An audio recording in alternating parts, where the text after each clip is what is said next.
Segunda parte del Apocalipsis. Ver el signo del Cordero y la Bestia. El Cordero es el título principal de Jesús y el más frecuente en el Apocalipsis, es mencionado 28 veces. Es un Cordero fuerte, victorioso, dueño y señor de la historia. Dirige al combate contra la serpiente y la bestia y libera al pueblo de Dios, además de que invita a los hombres a seguirle hasta el día de sus bodas. O sea, nos invita a nosotros a continuar con nuestra fe, con nuestra formación, con esa fe en Dios a pesar de las pruebas, las dificultades, las tentaciones que tengamos hasta su venida. Fiesta pascual se ofrecerá como sacrificio de expiación y memoria de la liberación. La bestia es el Imperio Romano. Juan la desenmascara, denuncia claramente la situación. Algo aquí, el número es la suma de las letras hebreas de César y Nerón, que dan ese número. Ese es el Imperio Romano al servicio del mal. Ese es el significado de esa bestia, que está aliado a otra segunda bestia que se disfraza para engañar y seducir por medio de la propaganda y el culto imperial. Son los falsos profetas. Daniel denuncia también la sucesión de los imperios opresores que reaparecerán con la persecución de Antíoco. La famosa prostituta. Esta significa, con todos esos lujos, el gran Imperio Romano y esa gran ciudad de Roma. Esta ciudad vive en ese momento cultural de toda esa explotación a los pueblos sometidos por la fuerza. Por eso es una bestia roja, por la sangre que derrama. Para ella su Dios es tener el placer, el poder y el aparecer.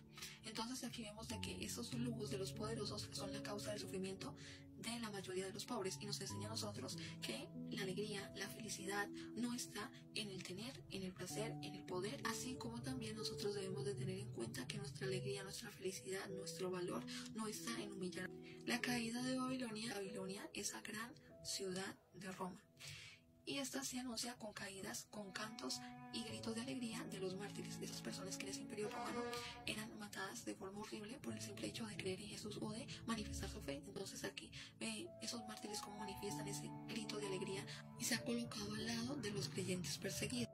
Esto que nos enseña tanto en esos tiempos como en el tiempo de ahorita, que si nosotros todo sacrificio que hagamos por Jesús, en un servicio, en hacer las cosas con amor, en no actuar como la otra persona, en actuar bien en vez de mal, todo ese sacrificio Dios nos lo dará como recompensa, como dice San Pablo, que eso que nosotros hagamos sea como una recompensa. Nos muestra que los pobres en espíritu, o sea, cuando estamos necesitados de Dios, cuando sufrimos por Dios, tenemos la certeza de que es posible la esperanza en un mundo más justo y fraterno para todos. Por eso es que este juicio de Dios ya ha comenzado en nuestras vidas y en nuestra realidad, pero concluirá con la llegada final de Jesús.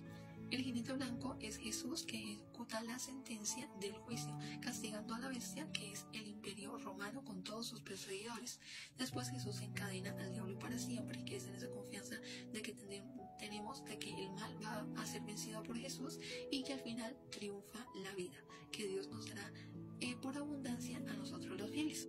El árbol de la vida tiene un significado muy bonito y muy profundo. Este nuevo árbol simboliza el cielo nuevo y la nueva tierra. Significa que el árbol de la vida quiere decir que es una semilla que Dios ha puesto en cada uno de nosotros, en esas habilidades que tú tienes, en esos dones, en esas capacidades. Ha puesto esas cosas en ti, porque digamos, para unas personas es muy fácil bailar, para otras es muy fácil cantar, entonces no todos tenemos esos dones. Por eso es que Dios ha puesto una semilla específica en ti que tú tienes que darle a conocer, mejorar en ella para la gloria y el servicio de Dios. Entonces también en el evangelizar, mediante el baile glorificar a Dios, mediante el canto cantarle al Señor, todas esas cosas, pero en Dios, que pueden ser usadas de una u otra manera. No quiere decir solamente en la iglesia, sino en toda la humanidad, porque ese es el fin, no usar los dones o lo que podemos hacer solo en la iglesia y se quedó, no, sino afuera, en todo el mundo. Las semillas y ese fruto que nosotros damos al actuar en esas habilidades mediante Dios es lo que permite ese árbol de la vida. Y así, por medio de llevar a Dios, por medio de esas habilidades,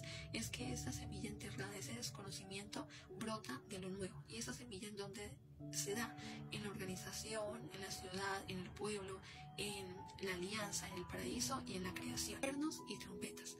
Tanto el cordero como sus enemigos, la serpiente, la bestia, la segunda bestia, tienen 7 cuernos. En el pueblo de pastoreo, el cuerno significa poder. Esto lo vemos en Daniel capítulo 7, versículo 11 y 12. trompetas son medios para dar señales de combate o también para celebrar una fiesta. Anuncian y traen un mensaje de revelación.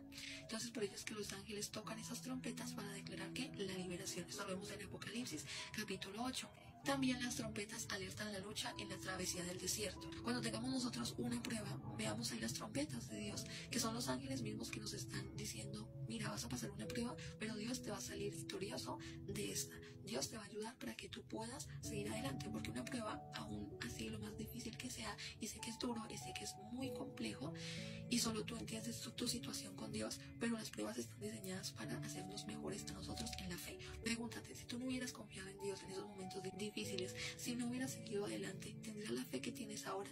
Entonces ahí es cuando entendemos el significado de esas pruebas. Y también estas trompetas sirven para anunciar esa libertad, esa victoria de Jesús, y como dato curioso, anuncian y acompañan la liturgia. Lo vemos en Joel capítulo 2, los 4 seres vivientes. Era un hecho que a mí me generaba miedo porque no entendía su significado, y resulta que los 4 vivientes simbolizan los 4 seres vivientes que los encontramos al pie del trono. Representan que la creación, la fuerza de la naturaleza que está bajo el dominio de Dios y a su servicio.